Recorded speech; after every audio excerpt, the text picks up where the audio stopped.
Et dans l'actualité des idées aujourd'hui, quelle part de notre humanité brûle avec la forêt? La philosophe Joëlle Zask s'est penchée sur la relation contradictoire que nous entretenons avec la nature à travers le cas des méga-feux. Alors que l'Amazonie se consume, l'auteur de Quand la forêt brûle, aux éditions Premier Parallèle, nous invite à penser autrement la nouvelle catastrophe écologique. Bonjour à vous, Joëlle Zask. Bonjour. Aujourd'hui, c'est l'Amazonie qui occupe toute notre attention, mais depuis quelques années déjà, ces immenses feux de forêt se multiplient. C'est leur puissance qui est extrêmement nouvelle et inquiétante. Quelles certitudes sont en train de partir en fumée, ou tout au moins quelles certitudes sont ébranlées en ce moment à travers ces méga-feux? Eh bien, je dirais presque toutes nos certitudes.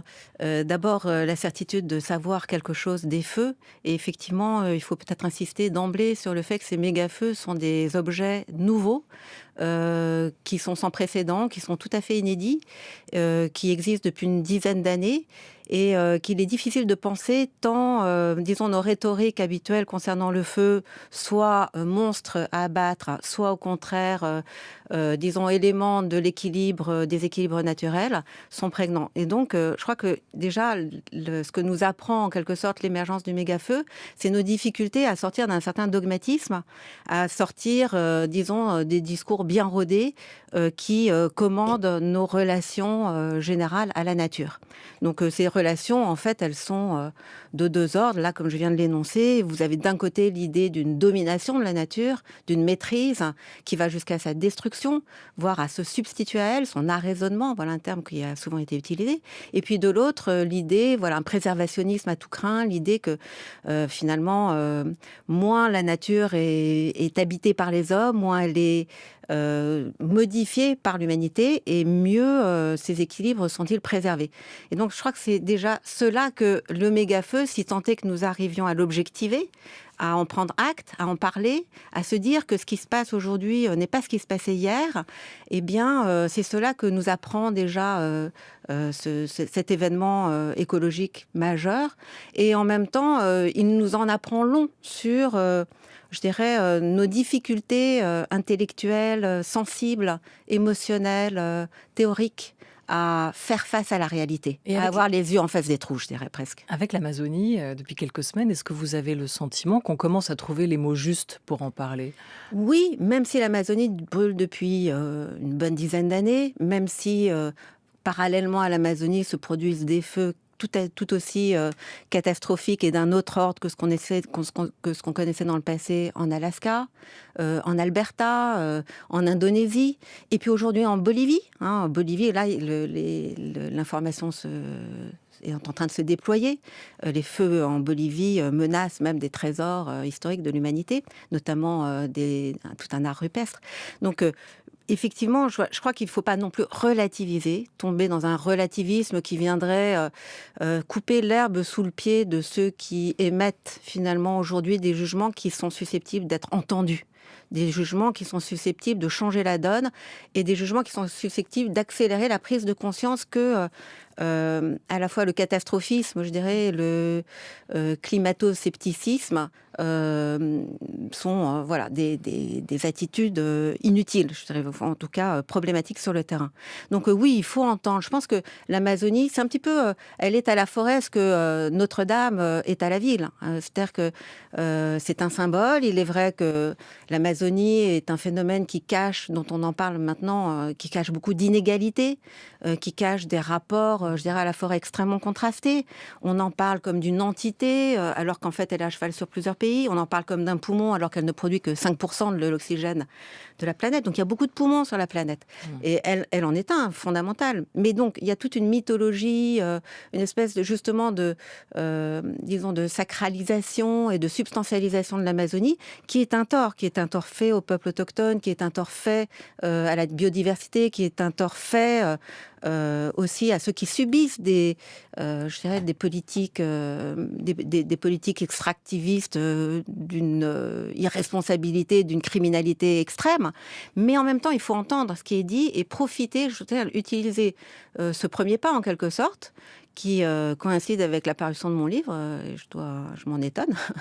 Mais en tout cas, l'utiliser comme un tremplin justement pour aller plus loin, comme le font d'ailleurs les jeunes qui marchent pour le climat. Donc l'Amazonie, c'est un électrochoc, je dirais, qui peut nous mettre sur la voie d'une pensée renouvelée des rapports homme-nature. Et c'est pas pour verser dans un catastrophisme, loin de là, ni pour faire peur que des scientifiques emploient quand même aujourd'hui des mots qui sont assez forts concernant ces méga-feux, avec des effets qui sont comparés par certains à une guerre nucléaire. Fumée, suie, émission de particules.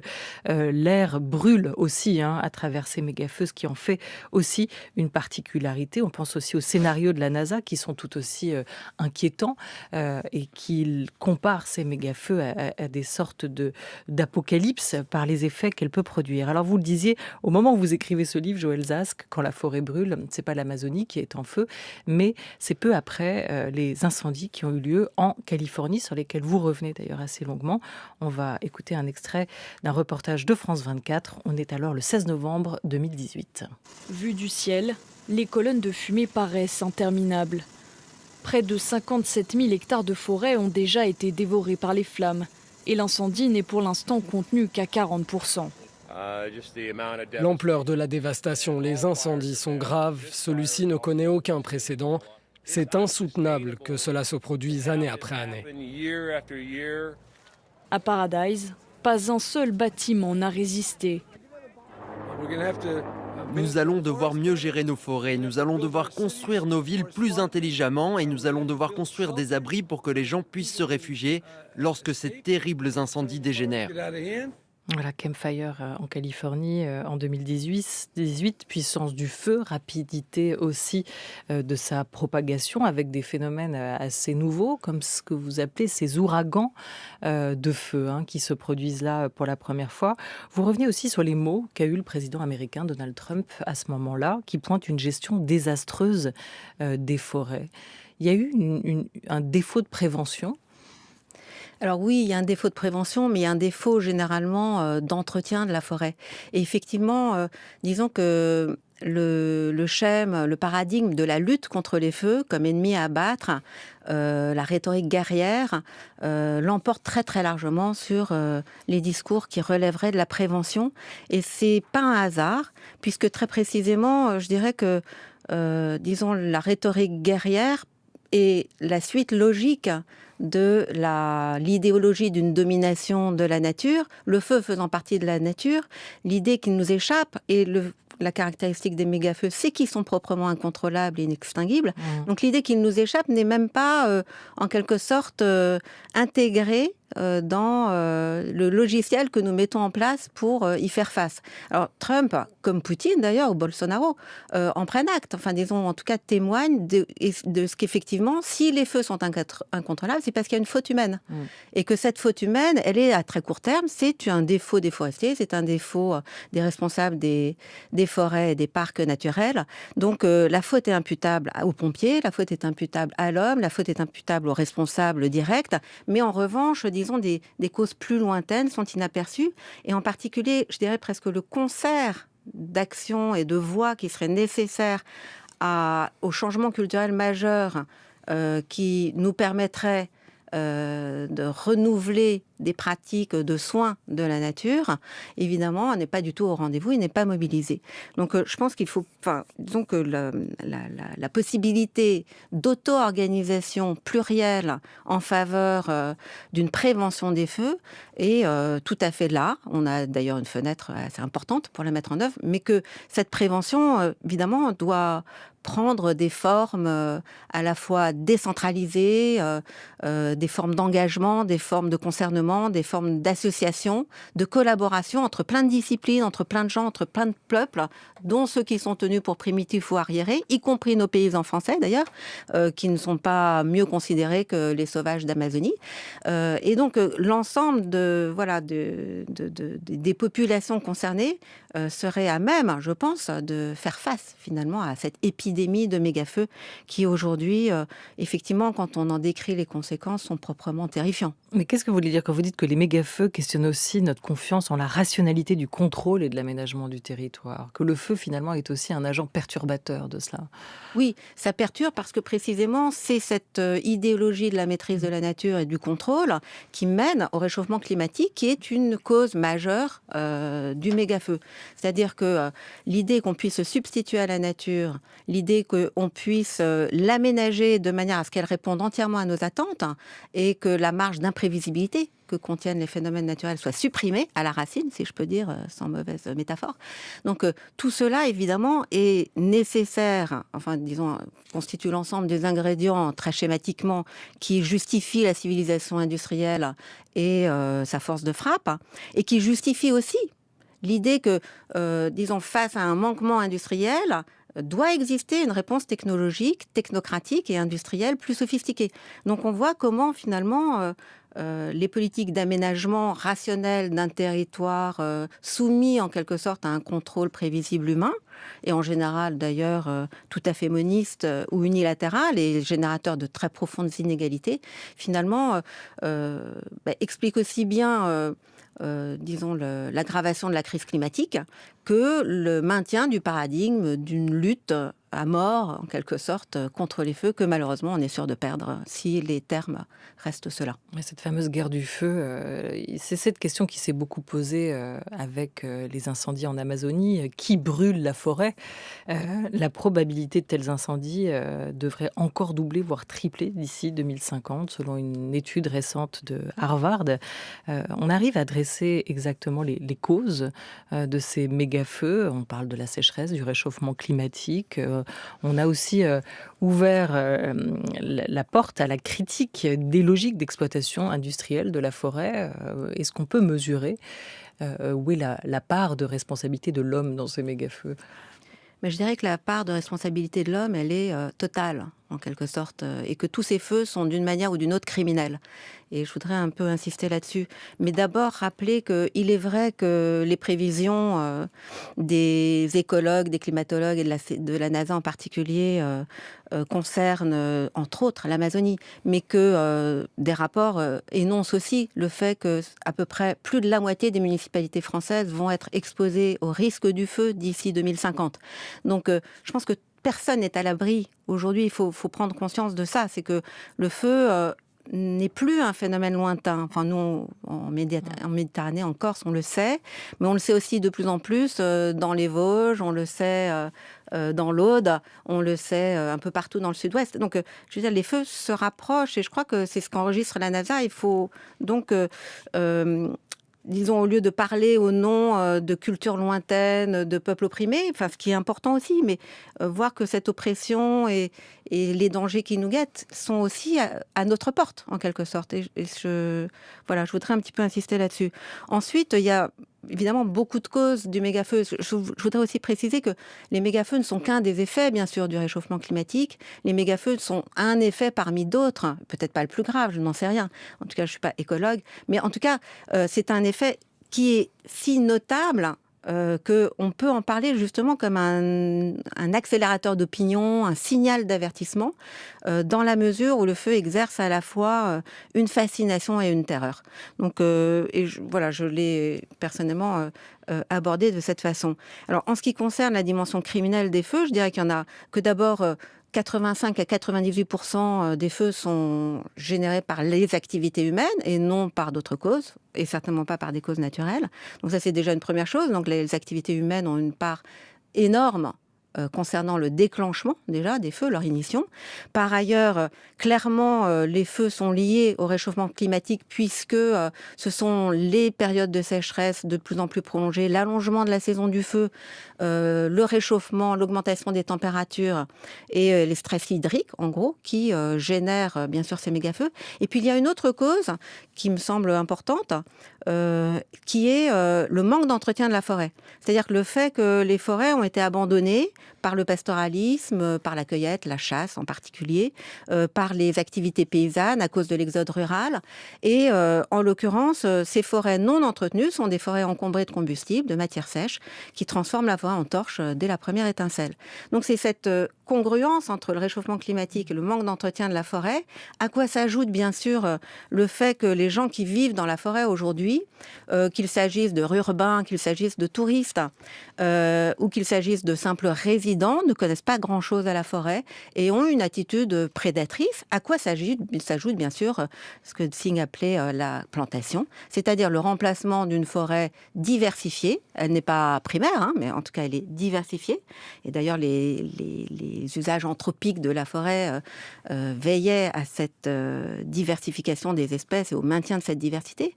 Mais en tout cas, le remplacement de cette forêt diversifiée par des plantations destinées à la production industrielle de la biomasse est évidemment aussi un facteur profondément aggravant. On le voit en particulier en Indonésie, en Bolivie, au Chili, et surtout, je dirais presque en Indonésie, à Bornéo, à Java, à Sumatra, où des dizaines de milliers d'hectares sont remplacés par du palmier à huile, qui flambe à la première étincelle, qui évidemment aussi justifie l'usage massif d'intrants de toutes sortes, qui stérilisent les sols, qui affament bien sûr les populations, tout en provoquant des maladies terribles sur leurs enfants. Voilà, donc c'est l'occasion, on vous entend aussi de s'interroger sur les orientations prises en France comme ailleurs, malforestation et monoculture. Il y a eu un documentaire très critique sorti l'an passé sur l'état de nos forêts. Il s'appelait Le Temps des forêts. Il est signé François-Xavier Drouet. On en écoute un extrait. La forêt hétérogène, diversifiée et complexe, elle demande une présence sur le terrain, elle demande des gens qui habitent sur place, qui la regardent, des bûcherons qui comprennent le territoire, qui savent comment cette forêt on s'en occupe, des scieries qui savent qu'à cet endroit-là le chêne est bon, à cet endroit-là il est mauvais, à cet endroit-là le châtaignier est bon, qui connaissent le territoire, qui savent le valoriser. C'est ce qu'on faisait en France, on a fait pendant 300 ans finalement. Toutes les scieries, dans chaque région, sciaient le bois qu'il y avait dans la région. On n'allait pas le transporter sur des camions sur des centaines de kilomètres. Donc chaque région s'est adaptée aux produits qu'ils avaient. Dès que la gestion est faite par des organismes très loin du territoire, comme les déplacements coûtent cher, comme on n'est jamais sur place, on ne connaît pas bien le territoire, etc., tout ça doit être cadré, doit être simplifié à l'extrême. Et puis en plus, il faut que ça soit prévisible pour les actionnaires, pour les investisseurs. Et donc, on fait des forêts autoroutes. Voilà. Tout est prévu. Alors, ça va loin, parce que dans les Landes, on a des systèmes où, au moment où on plante, on a déjà programmé la coupe rase. Et on sait déjà quel diamètre on va récolter, quel volume on va récolter, à quel prix on va le vendre, a priori. Tout ça est simulé.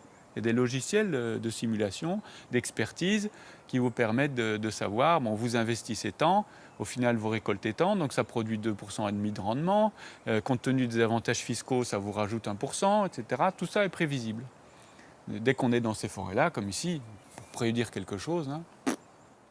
Voilà, intervention de Gaëtan Dubusse dans ce documentaire Le Temps des forêts, cette malforestation ou ce mal des forêts qui est en train aussi de se manifester en France. Comment vous l'entendez, Joël Zask?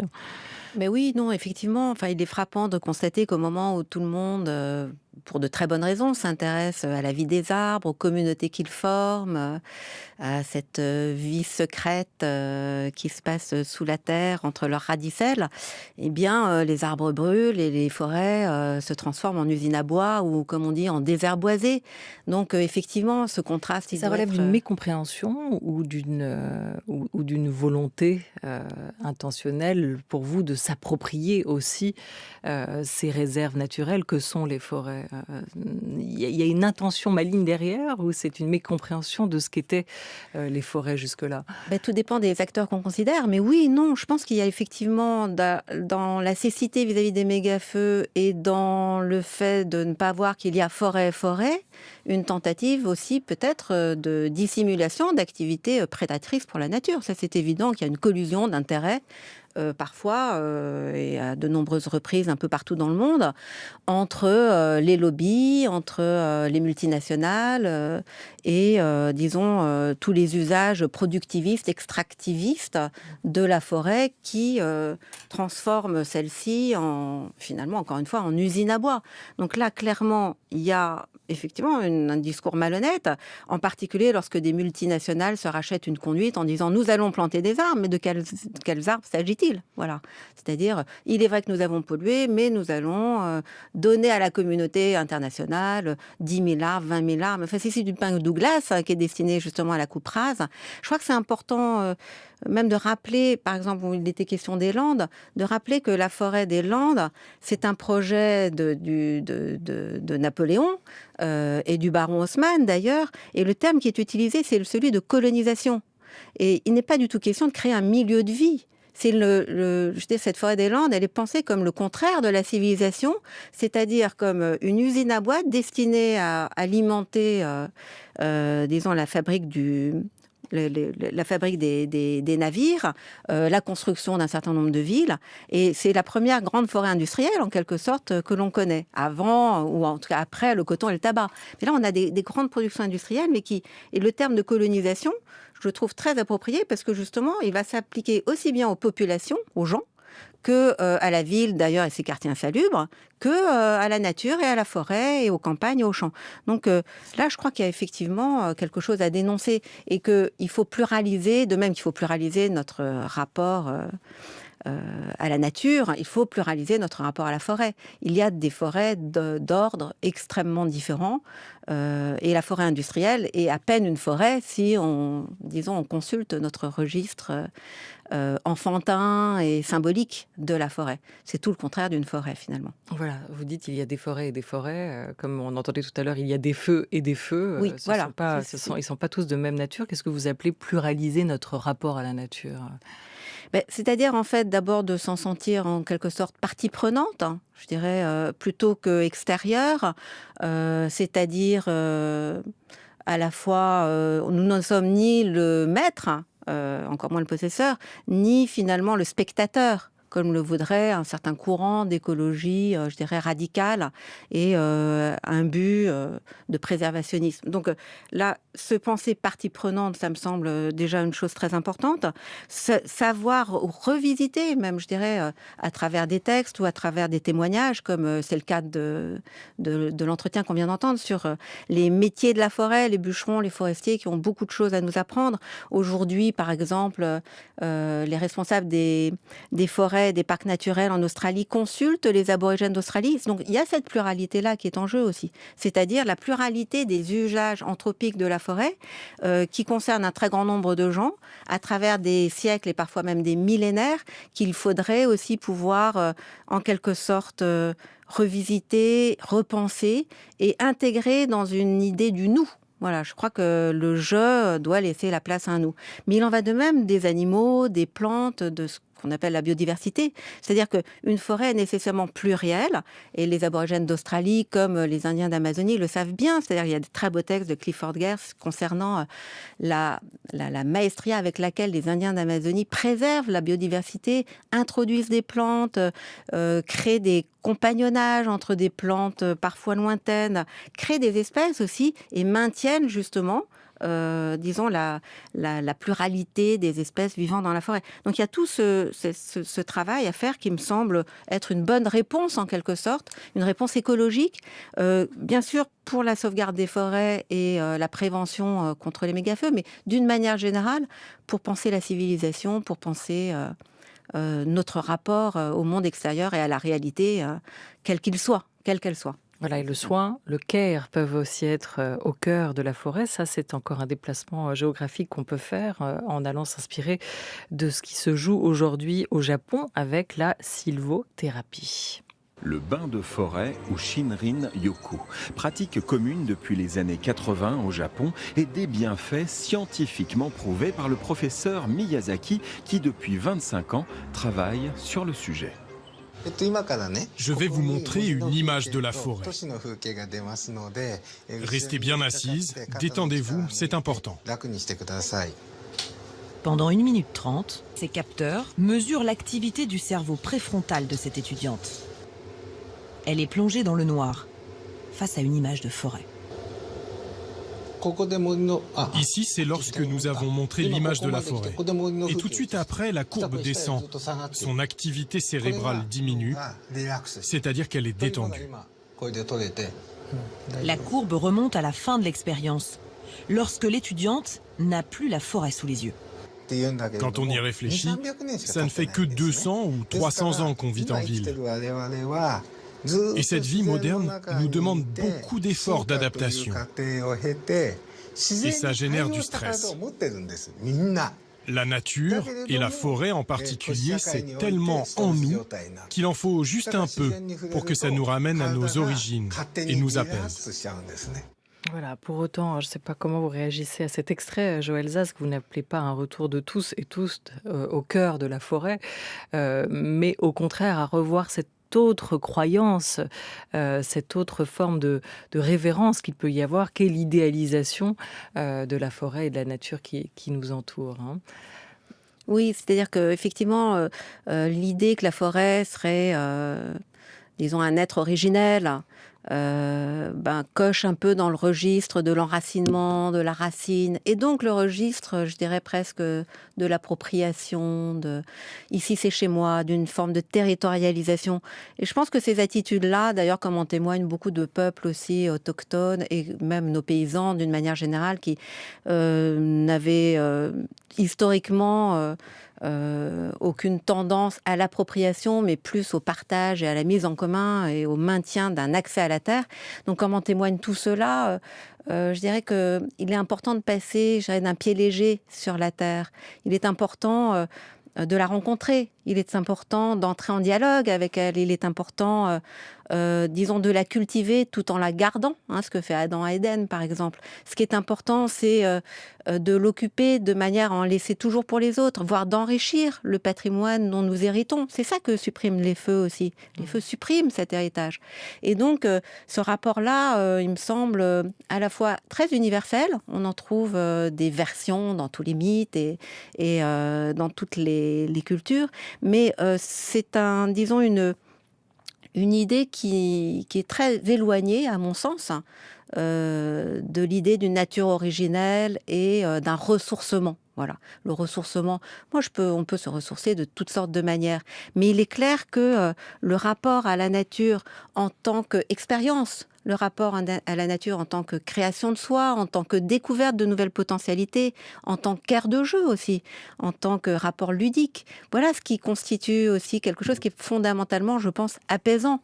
Et il est vrai qu'aller à la rencontre des arbres peut jouer tout à fait ce rôle, mais non dans les termes, disons, d'un ressourcement, d'un enracinement, d'un contact avec quelque chose qui va sous la terre et qui s'élève vers le ciel. En fait, je crois que c'est une image qui doit parler à des gens, mais qui n'a pas l'universalité qu'on a tendance à lui prêter du fait de notre inféodation au registre de la racine. Alors, dans cet essai, Joël Zask, quand la forêt brûle, pensez la nouvelle catastrophe écologique, vous appelez aussi à revoir, relire, pas simplement notre relation à la nature, mais aussi notre rapport au feu. Et on l'a déjà un peu évoqué. Elle est double, hein, cette relation au feu. Elle est aussi contradictoire à sa manière. On va écouter, pour terminer, et à ce sujet, le causeur Gaston Bachelard, que vous citez aussi dans cet essai, auteur d'une psychanalyse du feu. Le feu associe les valeurs contraires. Il est céleste ou infernal, il est bienfaisant et destructeur, il est vie et mort. Dans notre dernière conférence sur l'eau, nous parlions des eaux de jouvence. L'image du phénix qui renaît de ses cendres donnerait lieu à des réflexions toutes parallèles. Pour beaucoup d'entre nous, l'image du phénix est une image sclérosée. Elle est devenue un concept. Mais si nous replacions ce concept dans son primitif champ d'image, en revivant les valeurs de purification, les mythes du renouvellement du soleil, les mythes du rajeunissement des feux, nous sentirions que quelque chose en nous revit dans ces lointaines images. Voilà, alors comment revoir cette relation au feu? Vous rappelez dans cet essai aussi que l'Anthropocène s'est révélé Pyrocène. C'est donc notre relation, cette attitude par rapport au feu qu'il faut repenser, et ça peut nous éclairer aussi. Oui, encore une fois, c'est une activité parmi d'autres, mais il est vrai que, comme le dit Stephen Pine, ce grand historien du feu, partout où les hommes ont été, où les espèces humaines, et depuis Homo erectus, c'est-à-dire 1,6 million d'années, ils ont emmené le feu avec eux. Et donc, la planète, disons, est en partie forgée, modelée par les usages anthropiques du feu. Et donc, ce qui existe, ce qu'on connaît, ce qu'on a à tort, finalement, ce qu'on a tendance à associer à une forêt primaire, est en fait une nature qui a été aussi façonnée par ces usages anthropiques du feu, qui sont responsables des grandes plaines, par exemple, américaines, qui sont responsables du bush australien, etc., etc. Mais évidemment, depuis des millions d'années, il y a une coadaptation, un coajustement entre les pratiques humaines, en quelque sorte, et notamment les pratiques de production de la subsistance, les rites, la chasse, le culte à la terre, etc. Et bien sûr, toutes les pratiques destinées à faire qu'il en reste toujours pour les autres, en quelque sorte. Comme disait Locke, à rendre, disons, cultiver la terre de manière à en rendre à l'humanité et non pas à en prendre. C'était quelque chose qui était très présent dans l'esprit de John Locke, en fait. Et donc, ça, c'est... Du coup, il est possible de parler de pyrocène à cet égard, dans la mesure où, parmi d'autres activités, le feu a quand même beaucoup contribué à donner à la Terre, à la planète, le visage qu'on lui connaît aujourd'hui. Mais alors, très clairement, justement, la pyrocène se transforme en une époque pyromane. Voilà, et c'est plutôt ce passage-là qui est très choquant aujourd'hui. C'est-à-dire que les gens mettent le feu.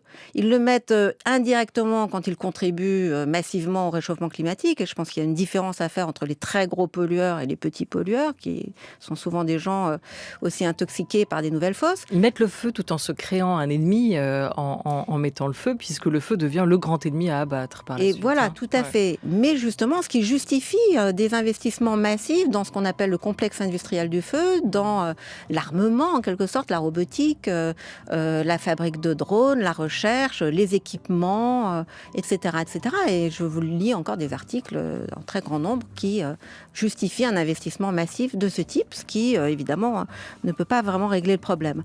Et puis, voilà, donc je dirais que c'est cette pyrocène transformée en terrain livré à la pyromanie, en quelque sorte, qui est véritablement problématique, mais que, disons que le retour, en quelque sorte, ou plus exactement la réinvention dans les nouvelles conditions, la réinvention d'un rapport juste ou adapté à notre environnement naturel, à notre milieu, pourrait redonner justement ce qu'on appelle au feu dirigé, à l'écobuage, la place qui est nécessaire pour l'entretien de la forêt. Merci beaucoup à vous, Joël Zask. On voit comment les méga-feux sont devenus aussi des révélateurs, des avertisseurs, et comment ils ont fait, ou ils font aujourd'hui encore voler en éclats nos croyances. Quand la forêt brûle, pensez la catastrophe écologique, vient de paraître aux éditions Premier Parallèle. Un grand merci à toute l'équipe de La Grande Table, à Maya Neskovic et Oriane Delacroix, à Laura Dutèche-Pérez et Henri Leblanc, avec l'aide précieuse de Sophie Marty et de François Bréhus. À la réalisation aujourd'hui, c'était Éric Lancien avec Alex Dang, à la vidéo Swad Boukorsa et Jordan Fuentes.